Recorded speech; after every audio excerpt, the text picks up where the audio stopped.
ठीक है, तो चलिए शुरू करते हैं प्रश्नावली 1.2। पहला क्वेश्चन क्या कह रहा है कि नीचे दिए गए कथन सत्य हैं या असत्य हैं, कारण के साथ अपने उत्तर को दीजिए। ठीक है, और पहला क्वेश्चन है प्रत्येक अपरिमेय संख्या एक वास्तविक संख्या होती है। देखिए वास्तविक संख्या क्या होती है, तो वास्तविक संख्याएं वो संख्या होती हैं जिसके अंदर हमारे परिमेय और अपरिमेय दोनों संख्याओं को सम्मिलित किया जाता है। यानी कि हम बोल सकते हैं कि वास्तविक संख्या जो है उसी के अंदर में ये आपकी आती है परिमेय संख्या, ठीक है, और आती हैं अपरिमेय संख्या। तो हम यहाँ से देख सकते हैं कि जितनी भी अपरिमेय संख्याएं हैं वो क्या होंगी, वास्तविक संख्याएं होंगी। ठीक है, तो ये हमारा जो दिया हुआ वाक्य है वो हमारा क्या होगा, सत्य हो जाएगा। क्यों? क्योंकि हम देख रहे हैं कि वास्तविक संख्या में क्या होती है, परिमेय और अपरिमेय दोनों ही संख्याएं सम्मिलित होती हैं। ठीक है, तो इसका उत्तर क्या लिखेंगे हम कि यह कथन क्या है, सत्य है। और इसका क्या कारण है, क्योंकि सभी अपरिमेय संख्याएं वास्तविक संख्याओं का ही हिस्सा होती हैं। संख्याएं वास्तविक संख्याओं का एक हिस्सा होती है,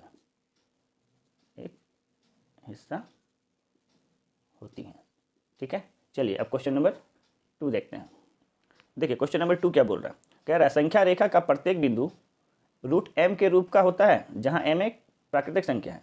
तो सबसे पहले तो ये समझेंगे कि ये प्राकृतिक संख्या होती क्या है। तो देखिए प्राकृतिक संख्या क्या होती है, हमारा काउंटिंग नंबर क्या, जैसे हम गिनती लिखते हैं कहाँ से, 1 2 3 4 ऐसे डॉट डॉट कहाँ तक, अनंत तक।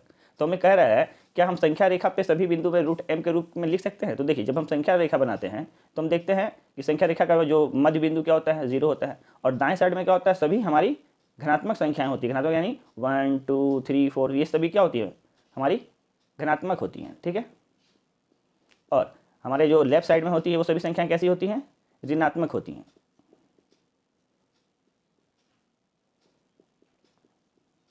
ठीक है, यानी कि -1 -2 -3 -4।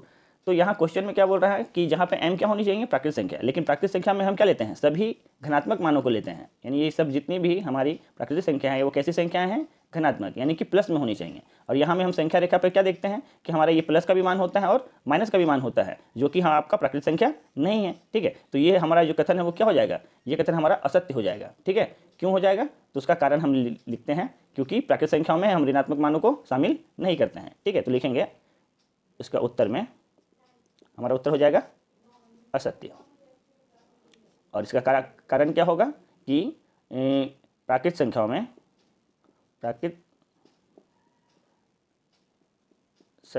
में ऋणात्मक मान शामिल नहीं है।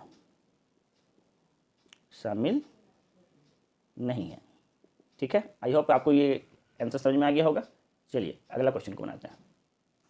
देखिए क्वेश्चन नंबर 3 क्या बोल रहा है कि प्रत्येक वास्तविक संख्या एक अपरिमेय संख्या होती है। तो देखिए अभी हमने वास्तविक संख्या के बारे में क्या क्या जाना कि जो वास्तविक संख्याएं होती हैं इसके अंदर में आपका दोनों मान होता है। कौन कौन सा, एक होता है परिमेय, ठीक है, और एक होता है आपका अपरिमेय। यानी हम ऐसा बोल सकते हैं कि जितनी भी परिमेय संख्या है वो कैसी संख्या है, वास्तविक है, और जितनी भी अपरिमेय संख्या वो कैसी संख्या है, वास्तविक है। लेकिन यहाँ क्वेश्चन में क्या बोला, प्रत्येक वास्तविक संख्या, यानी कि सभी वास्तविक संख्याएं क्या सिर्फ अपरिमेय होती हैं, नहीं, ऐसा नहीं है, क्योंकि सभी वास्तविक संख्याएं क्या है, आपकी परिमेय संख्याओं भी इसमें आती हैं। ठीक है, इसलिए ये हमारा जो कथन है क्या हो जाएगा, ये कथन हमारा असत्य हो जाएगा। ठीक है, तो इसको लिखेंगे, इसका आंसर हो जाएगा असत्य। और कारण क्या होगा, लिखेंगे वास्तविक संख्याओं में परिमेय संख्याएं भी शामिल होती हैं। वास्तविक संख्याओं में परिमेय संख्या भी शामिल होती हैं।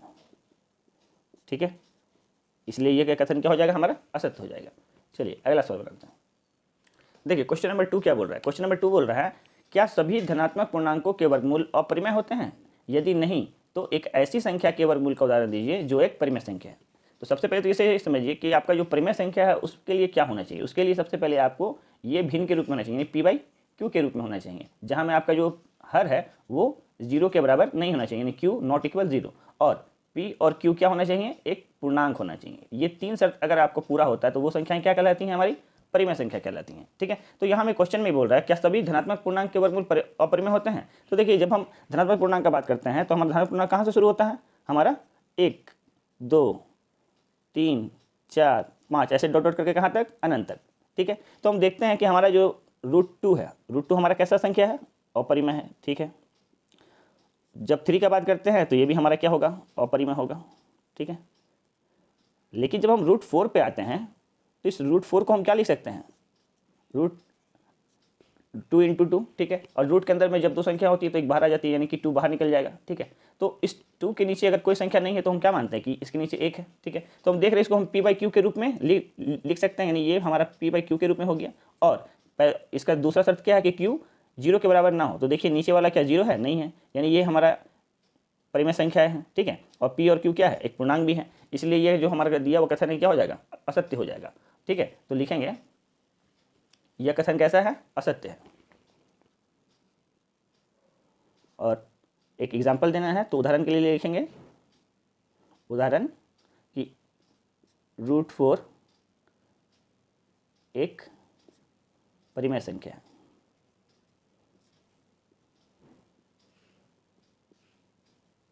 ठीक है, क्योंकि हम देख चुके हैं कि √4 जब हम निकालते हैं तो इसका 2 पूरा पूरा बाहर निकलता है और इसके नीचे कुछ नहीं, मतलब 1 है, जिसको हम p/q के रूप में लिख सकते हैं, और q नॉट इक्वल 0, और जहाँ 2 और 1 क्या है, दोनों ही पूर्णांक है, जो कि एक हमारा क्या बनता है, एक हमारा परिमेय संख्या बन जाता है। ठीक है, तो ये जो हमारा कथन हो जाएगा असत्य हो जाएगा। ठीक है, तो ये बात आपको समझ में आ गया होगा।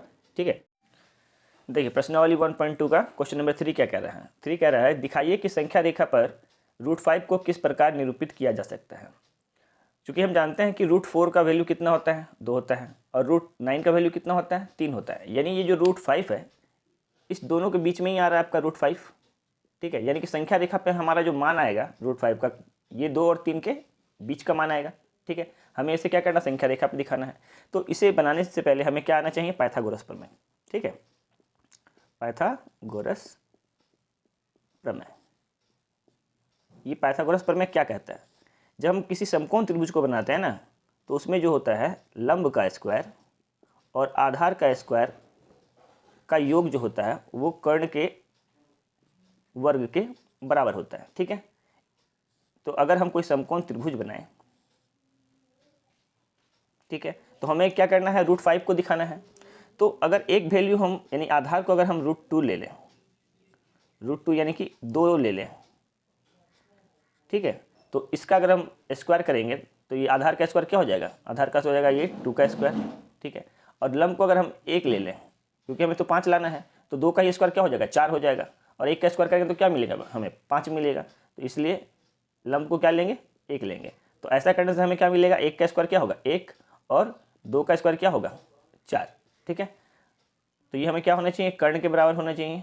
ठीक है, कर्ण के स्क्वायर के बराबर होना चाहिए। तो इस दोनों को जब हम जोड़ते हैं तो हमारा 1 और 4 कितना मिलके बनता है, 5। और यहाँ से जब हम कर्ण को निकालेंगे तो ये वाला स्क्वायर जब यहाँ हटेगा तो यहाँ में क्या होगा, वर्गमूल बन जाएगा, यानी कि कर्ण का मान क्या मिलेगा, हमें कर्ण का मान मिलेगा √5, जो कि हमें ये √5 लाना है। ठीक है, तो अब हमें क्या करना होगा, इस 3 मान को लेके ही हमें संख्या रेखा पे से दिखाना होगा। तो चलिए कॉपी पेन पे चलते हैं और उस पर दिखाते हैं इसे।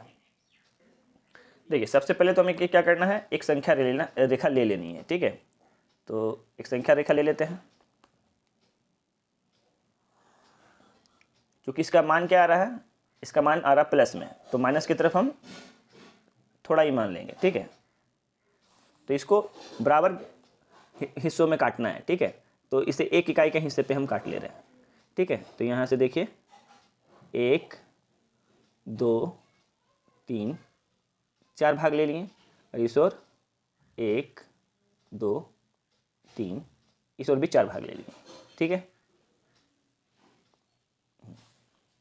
तो इस वाले हिस्से में, बीच वाले में क्या लिखना है, 0, फिर इधर 1 2 3 4, और इस तरफ -1 -2 -3 -4। तो ये हम सबसे पहले क्या करेंगे, संख्या रेखा ले लेंगे। हमें √5 को दिखाना है तो हमें क्या करना होगा, इसे यहाँ पे समकोण त्रिभुज बनाना होगा। और समकोण त्रिभुज बनाने के लिए हमें आधार कितना लेना है, 2 इकाई। तो हमारा 2 इकाई कहाँ आ रहा है, यहाँ आ रहा है। तो इस बिंदु को हम मान लेंगे ए, ठीक है, इसे ए मान लिया। अब यहाँ से हमें क्या करना है, एक लंब खींचना है। तो लंब खींचने के लिए हमें 90 डिग्री का कोण बनाना होगा। तो 90 डिग्री का कोण आप कंपास से भी बना सकते हैं, मैं यहाँ आपको चांद से बना के दिखा रहा हूँ, ठीक है। ये जो लाइन है, इस लाइन पे मिला के रखना है और इस पॉइंट को 2 पे मिला के रखना है, ठीक है। तो ये आपका 90 डिग्री यहाँ आ रहा है, ठीक है। अब इसे क्या करना है, इससे मिला दीजिए।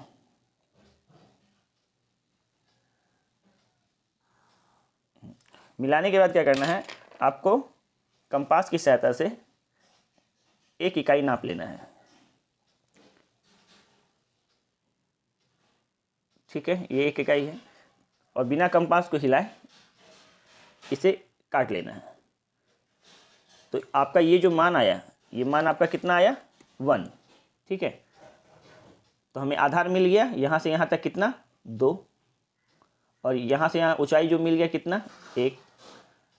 तो अब हमारा ये जो रेखा मिलेगा, ये हमारे को क्या मिलेगा, ये आधार है, ये लंब है, तो ये हमारा क्या मिलेगा, कर्ण। तो कर्ण हमें क्या मिलेगा, अभी हम पाइथागोरस प्रमेय पे इसको डाल के देखे हैं कि 2 का जब अब स्क्वायर कर रहे हैं प्लस 1 का स्क्वायर कर रहे हैं तो हमें कर्ण क्या मिलेगा, देखिए कर्ण का स्क्वायर क्या मिलेगा। तो 2 का स्क्वायर क्या, 4, 1 का स्क्वायर 1 प्लस कर्ण, यहाँ का स्क्वायर जब यहाँ आएगा तो क्या होगा, रूट बनेगा, यानी कर्ण का मान क्या आएगा हमारा, तो कर्ण का मान आएगा √5। तो ये जो रेखा मिलेगा हमें कितना मिलेगा, √5 मिलेगा। इसे मिला देते हैं।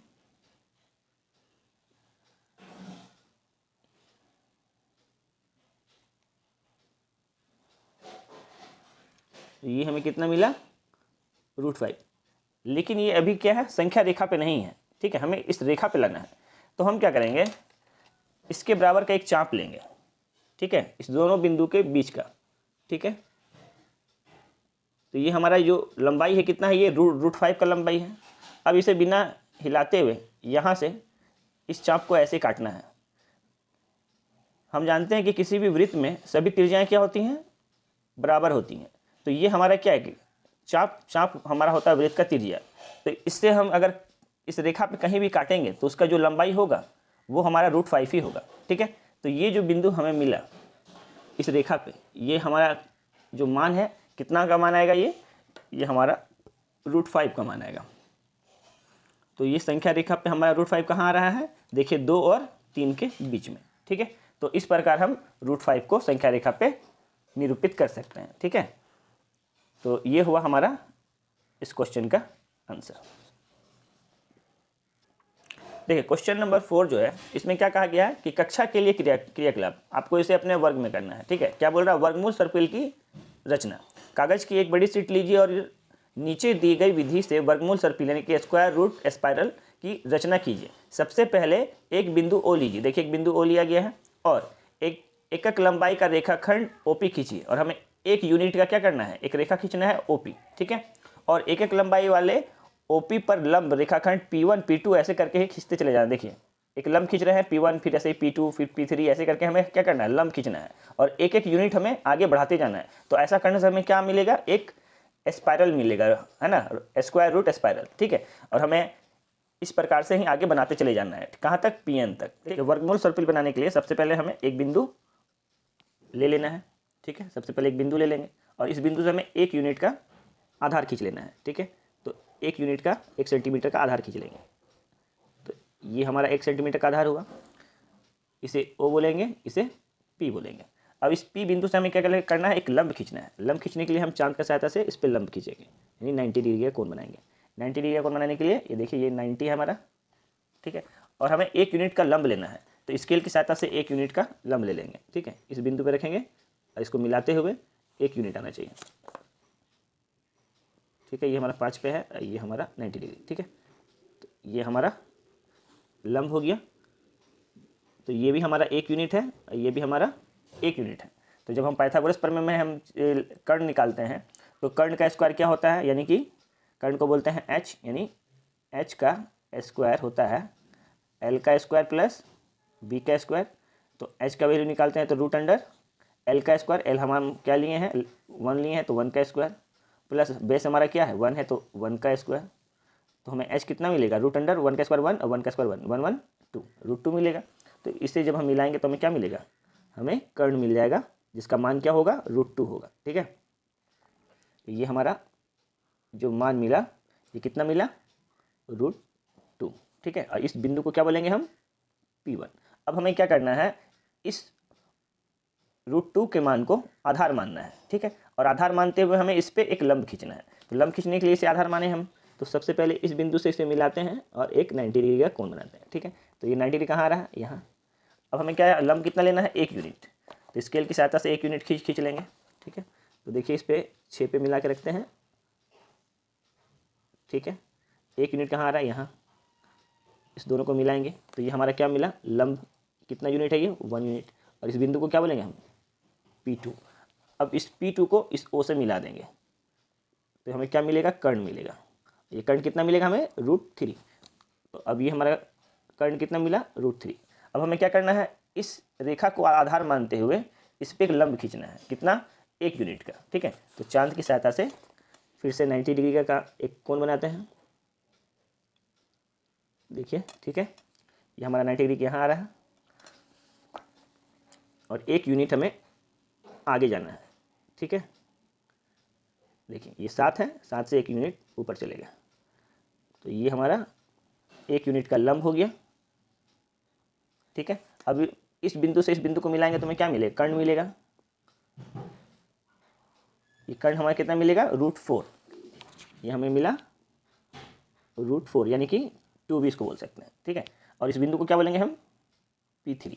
अब इस रेखा को हमें क्या करना है आधार मानते हुए एक लंब खींचना है P3 पे। ठीक है, तो लंब खींचने के लिए क्या करेंगे, चांद की सहायता से इस बिंदु पे मिलाएंगे और इस रेखा पे मिलाएंगे, और मिलाते हुए यहाँ 90 पे दाग लगा लेंगे और इस स्केल की सहायता से 1 यूनिट खींच लेंगे। देखिए ये 8 पे है। ठीक है, इस बिंदु के साथ मिल रहा है, तो ये 1 पॉइंट यहाँ आगे बढ़ गया, तो ये हमारा क्या हुआ, ये हमारा लंब हुआ। अब इस दोनों को मिलाएंगे तो हमें क्या मिलेगा, ये √5 मिलेगा। ठीक है, तो ये हमारा हो गया P4। अब इस रेखा को हमें आधार मानते हुए इस पे एक लंब खींचना है।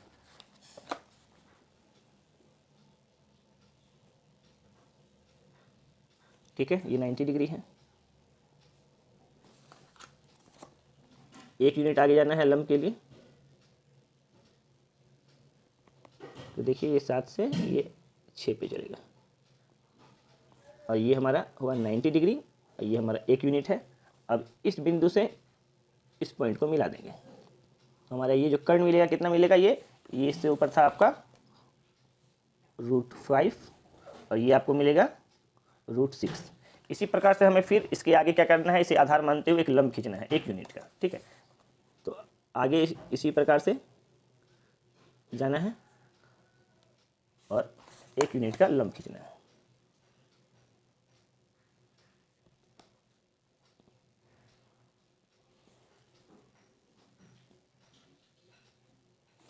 और फिर ऐसे कर्ण के साथ मिला देना है। तो हम देखते हैं कि ये हमें एक तरह से क्या गोल मिलता चला जा रहा है ना, इसे ही बोलते हैं हम वर्गमूल स्पाइरल। ठीक है, इसे बोलते हैं हम स्क्वायर रूट स्पाइरल।